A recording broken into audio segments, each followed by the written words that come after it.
Are you feeling what I'm feeling? Because what I'm feeling is breathing room.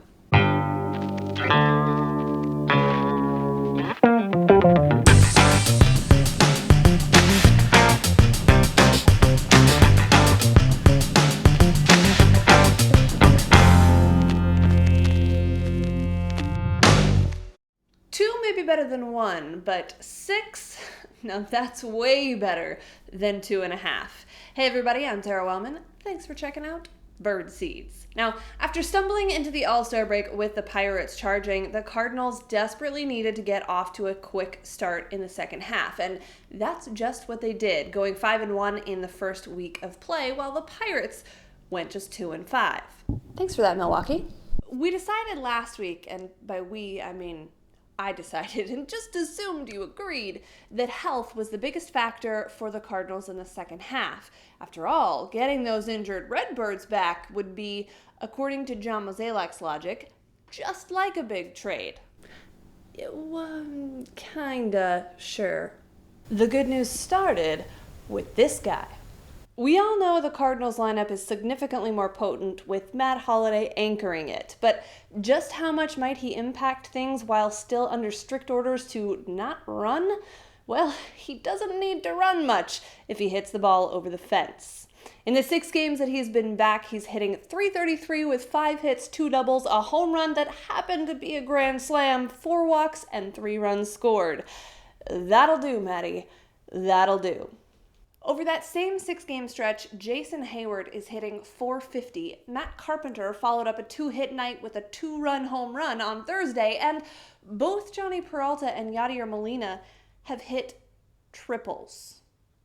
Now, am I crediting Matt Holliday for all of that? Maybe?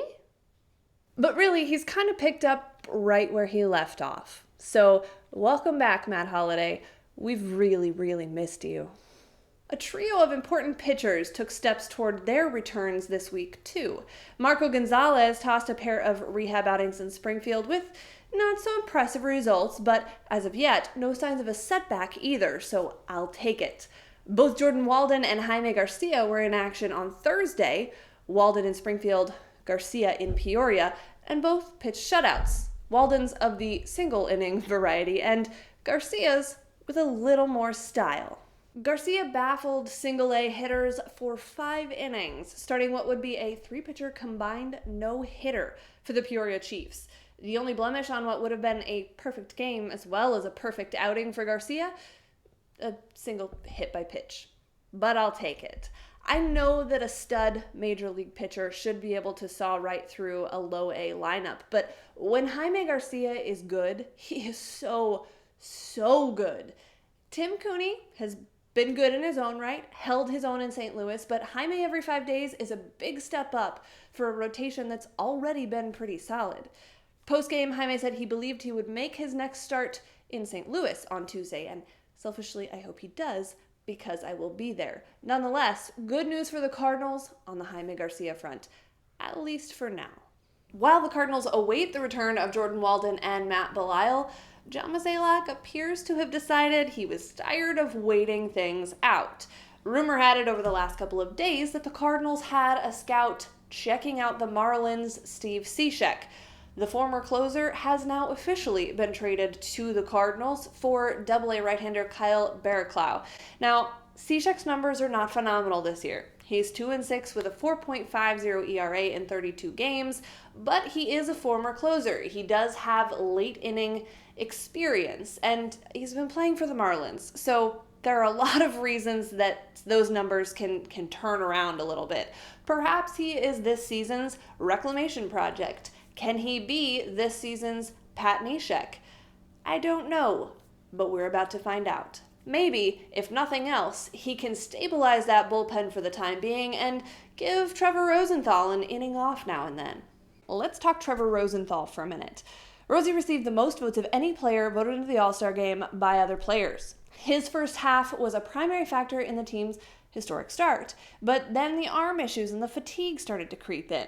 He was significantly less effective, for whatever the reason, and at the break, his agent, Scott Boras, I know, it's going to shock you, had a strong take on how the Cardinals needed to be careful with using Rosenthal too much. I mean, he's not wrong. We've talked about this before. Rosenthal is significantly better with appropriate rest between appearances.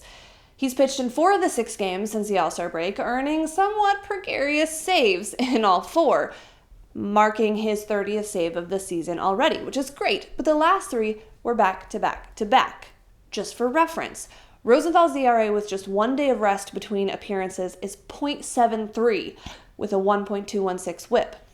On no days rest, that ERA jumps to 3.45. He threw 18 pitches on Tuesday, 10 pitches for a rare 1-2-3 inning on Wednesday, and 25 pitches while giving up an earned run on Thursday. The higher that pitch count gets, the harder it is for Rosie to escape, let's say, a 2-on, nobody-out situation without giving up runs. Now, he seems to have another gear that he can tap into at times, and it's not necessarily about throwing more heat. It's about suddenly, sometimes almost magically, being able to locate particularly the bottom of the strike zone without overthrowing. So then he can utilize both the high heat and his off-speed stuff to get swings and misses. Similarly to Lance Lynn, when he depends so much on fastball, if Trevor's missing, particularly up, too many times early in counts, well, he's either going to walk the guy or leave something right over the middle of the plate, all while racking up those pitches, throwing entirely too many, and making himself either unavailable or ineffective the next day. It's kind of a vicious cycle, and to that point, Boris is right. The Cardinals have to be careful. But Rosie's the closer. He, of all people, has to be able to come in and throw strikes. Establish the bottom of the strike zone so he could take advantage of the top of it with a little high heat. Nice and easy. That's as good a way as any, I think, to keep that pitch count down. You know what else would help, though? Score more runs. If these guys wouldn't insist on playing all the close games, Rosie might get a day off now and then.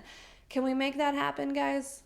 Please? Stephen Piscotty came up this week to try to help with that whole run-scoring thing and was promptly greeted with a physical issue of his own. Although if he got off with just a stiff neck, the bad Cardinals injury mojo went pretty easy on him. Now, I asked y'all last week what you thought Jaime Garcia should do at the trade deadline. Piscotty wasn't quite the option you had all hoped for, but he can hit a little bit and can hopefully, maybe, possibly play first base. So there's a chance. More significant, perhaps, is the move that the Pirates made. They brought Aramis Ramirez back home and back into the fight against the Cardinals. Be your move, Mo. Up next, the Cardinals face off against the Braves, and as if it was scripted by Hollywood, of course, we get Shelby Miller versus Carlos Martinez. I know it's inevitable, but I hope that storyline doesn't dominate the entire series. It will, however, be interesting to see Shelby Miller against the Cardinals and Jason Heyward back against the Braves. Let's talk about Jason Heyward for a minute. I've made the case for this guy a couple of times now, and fortunately for me, he's played along quite nicely. Never in his career has he been hitting better at this point in a season than he is right now in St. Louis. Sure, he only has 9 home runs, but he also has 19 doubles, 26 walks, 33 RBI, and 14 stolen bases in 16 attempts. Bernie Miklasz wrote a great piece about Heyward this week, highlighting the fact that even if he isn't a 20 or 30 home run kind of guy, it's okay. I've said something similar a number of times in that the expectations of Heyward coming into St. Louis were pretty sky high, but did he really need to be like a new and improved version of Albert Pujols to be good enough to be valuable in St. Louis? No.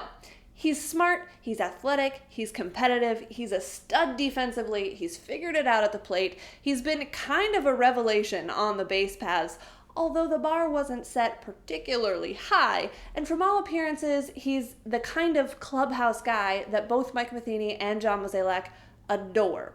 So as much as I want Carlos Martinez to outduel Shelby Miller, I want even more for Heyward to prove, not to Braves fans, but to Cardinals fans, that his worth, though perhaps different than we first expected, is just as great to the Cardinals as Miller's is to the Braves.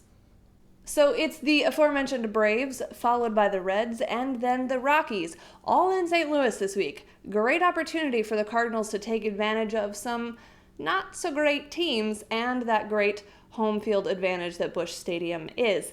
I will be in St. Louis on Tuesday. Perhaps I'll have some fun things to share next week on Birdseeds.